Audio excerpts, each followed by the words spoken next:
उत्थान एकादशी व्रत कथा महिमा।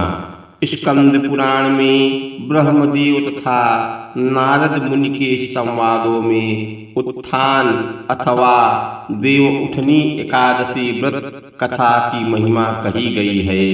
एक बार ब्रह्मदेव देवर्षि नारद को कहने लगे, हे ऋषिवर, सभी को पुण्य, आनंद और मोक्ष प्रदान करने वाली उत्थान एकादशी के बारे में मैं तुम्हें कहता हूँ। कार्तिक मास के शुक्ल पक्ष में यह एकादशी आती है। इस एकादशी के पालन से मिलने वाला पुण्य सहस्त्र अश्वमेघ यज्ञ या 100 राजसूय यज्ञ करके मिलने वाले पुण्य से भी कई गुना अधिक है। यह सुनने के पश्चात नारद जी ने पूछा, हे पिताश्री, एक समय खाने से अथवा पूर्ण उपवास करके प्राप्त होने वाले फल के विषय में कृपया आप मुझे बताइए। ब्रह्मदेव ने कहा, एकादशी को एक समय खाने से उसके केवल एक जन्म के पाप नष्ट होते हैं। जो केवल रसाहार करता है उसके 2 जन्मों के पापों का नाश होता है, पर जो पूरा दिन उपवास करता है उसके 7 जन्मों के पाप नष्ट होते हैं। हे पुत्र, उत्थान एकादशी के पालन से त्रिभुवन में अनिश्चित न मिलने वाला और बहुत ही दुर्लभ ऐसा पुण्य प्राप्त होता है। मंदार पर्वत के समान पाप भी इस व्रत के प्रभाव से नष्ट हो जाते हैं। इस दिन के पुण्य की तुलना सिर्फ सुमेरु पर्वत से ही की जा सकती है।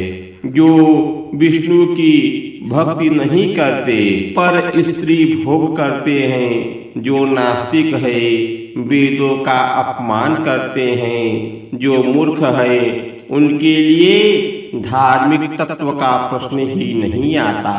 इसलिए किसी भी को पाप नहीं करना चाहिए, सिर्फ पुण्य कर्म ही करना चाहिए। पुण्य कर्मों में लगने से धार्मिक तत्वों का नाश नहीं होता।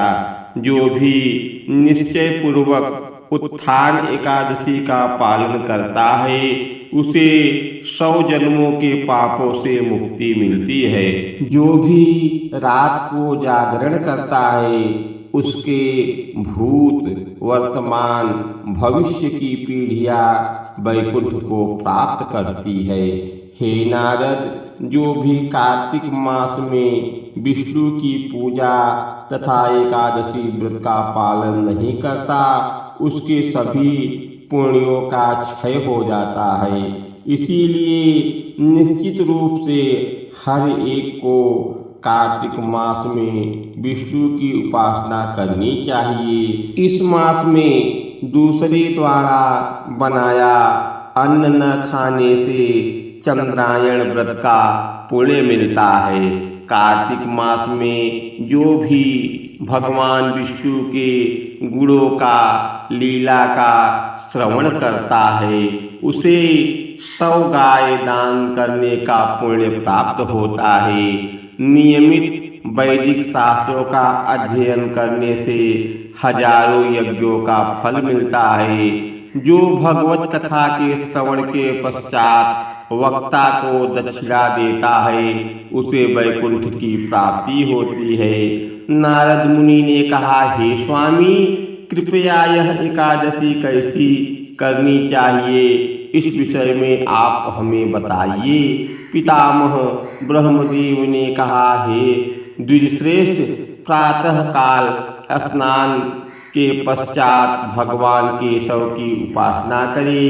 इस तरह व्रत धारण करे कि हे अरविंदाक्ष, एकादशी को मैं अन्न ग्रहण नहीं करूँगा, केवल द्वादशी को ही अन्न ग्रहण करूँगा। हे अच्युत, कृपया आप मेरी रक्षा करें। ब्रह्मदेव ने आगे कहा, संपूर्ण दिन भक्ति भाव से व्रत का पालन करना चाहिए। रात में भगवान विष्णु के पास बैठकर भजन कीर्तन लीला का श्रवण करके जागरण करना चाहिए। एकादशी दिन लोभ की वृत्ति का त्याग करना चाहिए। जो भी पुण्यवान इस प्रकार से व्रत का पालन करता है उसे अंतिम ध्येय की प्राप्ति होती है। ब्रह्मदेव ने कहा, जो कोई भी इस दिन भगवान जनार्दन को कदम्ब के फूल अर्पण करता है उसे कभी यमलोक नहीं जाना पड़ता।